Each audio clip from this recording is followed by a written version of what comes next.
জর্দা খাওয়া জায়েজ কি না জায়েজ নয় আমি সেই ব্যাপারে কিছু বলতে চাই না, সেটা মুফতি সাহেবগণ বলবে। সম্মানিত মুহতারাম মেহমানদের কাছে জানার বিষয় হলো যে জর্দা গুল খাওয়া জায়েজ কি, যদি অন্যায় হয় তাহলে আমাদের মধ্যকার অনেক আলেম উলামা যারা জর্দা গুল খায় তাদের ব্যাপারে বলার জন্য বিশেষভাবে অনুরোধ রইল। বহু চালাক লোক পাশে এতক্ষণ আমাদেরকে ওয়াজ করছেন, এবার আপনি আপনাদের ওয়াজ করেন। দেখেন, ইসলামী শরিয়ার মূলনীতি বুঝেন।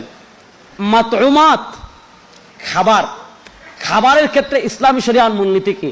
খাবারের ক্ষেত্রে ইসলামী শরিয়ার মূলনীতি হলো আসলু শাই আল ইবাহা, সব খাবার খাওয়া জায়েজ, শুধু ওই খাবার খেতে পারবেন না যে খাবার খাওয়া সুস্পষ্ট হারাম। যেমন আমরা 7 আপ খাই, 7 আপ খাওয়া জায়েজ কেন? কারণ এটা হারাম, এটার পক্ষে নস নাই। আমরা পাঙ্কাশ মাছ খাই, পাঙ্কাশ মাছ খাওয়া হালাল কেন? নবী তো জীবনে পাঙ্কাশ মাছ খান নাই, কোনো হাদিসে পাঙ্কাশ মাছ খাওয়ার কথা আছে চ্যানেল সব নাই।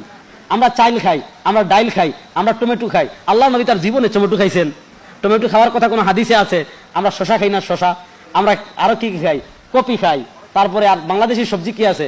বেগুন খাই, তারপরে বরবটি খাই, তারপরে সিম খাই, পেঁপে খাই। এগুলা নবী জীবনে খান নাই, এগুলা খাওয়ার কথা কোনো হাদিসে নাই। এগুলা খাওয়া হালাল কেন?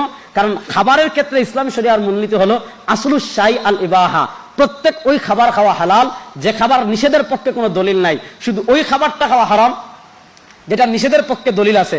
নিষেধের দলিল নাই এমন সব খাবার খাওয়া হালাল। টমেটো খাওয়া হারাম, দলিল নাই এজন্য হালাল।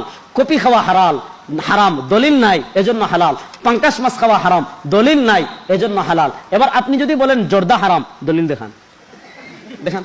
দলিল আমি দিব না। যদি আপনি হারাম বলেন দলিল লাগবে, যদি হারামের দলিল না থাকে ওইটা অটোমেটিকলি হালাল। কষ্ট পাইয়েন না। আমাদের সিলেটে অনেক শাক আমরা এমন খাই, আমি যদি আমার বাড়ি সিলেট, আমি সিলেট কোথায় আর রংপুর কোথায়, আমাদের সিলেটে যদি আমি অনেক শাক খাই, যদি আমি আইনা আপনাদের এলাকায় দেখাই, বলবেন না এগুলো তো ঘাস। আবার আপনাদের এলাকায় এমন বহু শাক আছে, যদি আমাদের সিলেট নিয়ে যান বলবে ভাই এগুলা তো ঘাস।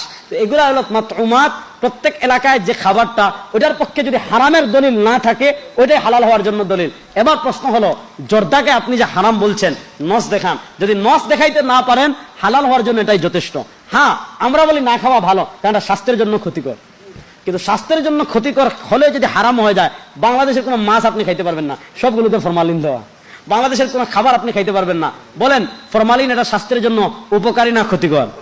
কিন্তু কোনো মাছে যদি ফরমালিন দেওয়া থাকে সেটাকে আপনি হারাম বলতে পারবেন না? শরিয়াতে তো সহজ না। বাস এখন আপনি পাইছেন আর হারাম বলে দিলেন, এগুলো হলো বেশি বাড়াবাড়ি। আল্লাহ সবাইকে হেফাজত করুক।